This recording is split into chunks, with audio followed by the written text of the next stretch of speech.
warri Waaqayyootiif koluu galanii. Kan foon ajjeesuuf, kan foon ajjeesuuf sodaan qabanii warri Waaqayyootiif koluu galanii.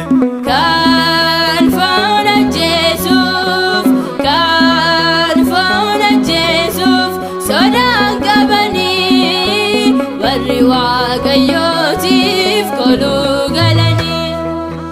Kan foon ajjeesuuf, kan foon ajjeesuuf sodaan qabanii warri Waaqayyootiif koluu galanii. Isaan kan abdaatan isa argamu miti, Waaqni jira jechuun dhugaa macaafaati.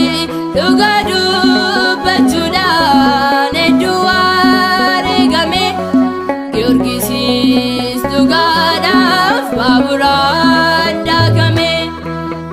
Kan foon ajjeesuuf, kan foon ajjeesuuf sodaan qabanii warri Waaqayyootiif koluu galanii. Albeef loltuu isaanii eenyutu sodaate, Kirkoos mucaan xiqqaan dabarsuun of laate. Warqeef meetii keessaan hin fedhu jechuun dhugaaf wareegame mucaan xiqqaa suni.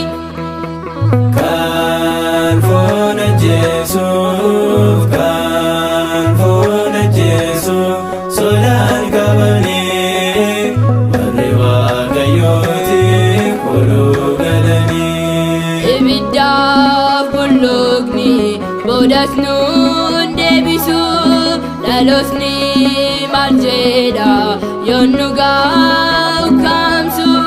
Anis maafan dhabaa mirga Waaqa koosi, atitu mormi koo dhugaan labsanisi.